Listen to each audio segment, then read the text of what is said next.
Kerala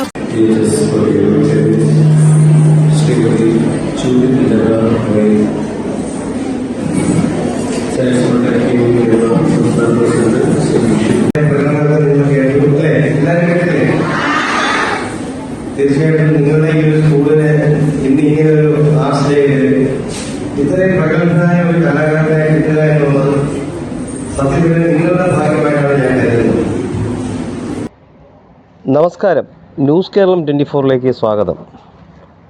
Kottiyam Nithyasahaya Matha girls high school 54ാമത് school കലോത്സവം ധ്വനി 2024 വിപുലമായ പരിപാടികളോടെ സംഘടിപ്പിച്ചു. പ്രാർത്ഥനാ ഗാനത്തോടെ ആരംഭിച്ച സ്കൂൾ കലോത്സവം ധ്വനി 2024 പ്രശസ്ത സിനി ആർട്ടിസ്റ്റ് കലാഭവൻ ശ്രുതി ഭദ്രദീപം കൊളുത്തി ഉദ്ഘാടനം നിർവഹിച്ചു. നമ്മളെ തേടി വരുന്ന അവസരങ്ങൾ സമയോചിതമായി കണ്ടെത്തി അത് പ്രായോഗികമാക്കുമ്പോഴാണ് നമ്മളോടൊപ്പം വിജയമുണ്ടാകുന്നതെന്ന് ഉദ്ഘാടന പ്രസംഗത്തിൽ കലാഭവൻ ശ്രുതി പറഞ്ഞു.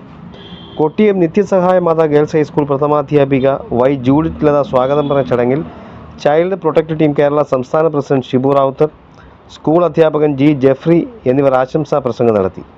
കലോത്സവത്തോടനുബന്ധിച്ച് നടത്തിയ മത്സരങ്ങളിൽ പങ്കെടുത്ത വിജയികൾക്ക് ചടങ്ങിൽ സമ്മാന വിതരണവും നടത്തി. പ്രോഗ്രാം കോർഡിനേറ്റർ അനില സി നന്ദി പറഞ്ഞു. പരിപാടിയിൽ അധ്യാപകർ, PTA ഭാരവാഹികൾ, രക്ഷകർത്താക്കൾ എന്നിവർ പങ്കെടുത്തു.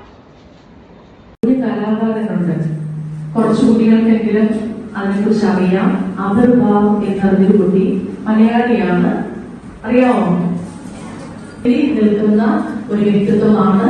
സാറിനെയും വളരെ ബഹുമാനത്തോടെ ഈ സ്കൂളിലേക്ക് നമ്മുടെ സ്കൂളിന്റെ പേരിലും എല്ലാവരുടെ പേരിലും വളരെ സ്നേഹത്തോടെ സ്വാഗതം ചെയ്യുന്നു.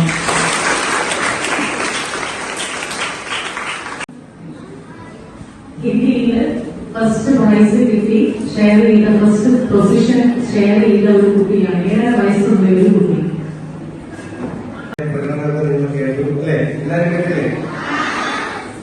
തീർച്ചയായിട്ടും നിങ്ങളുടെ ഈ ഒരു സ്കൂളിന് ഇന്ന് ഇങ്ങനെ ഒരു ആർട്സ് ഡേയില് ഇത്രയും പ്രഗത്ഭനായ ഒരു കലാകാരനെ കിട്ടുക എന്നുള്ളത് സത്യത്തിൽ നിങ്ങളുടെ ഭാഗ്യമായിട്ടാണ് ഞാൻ കരുതുന്നത്.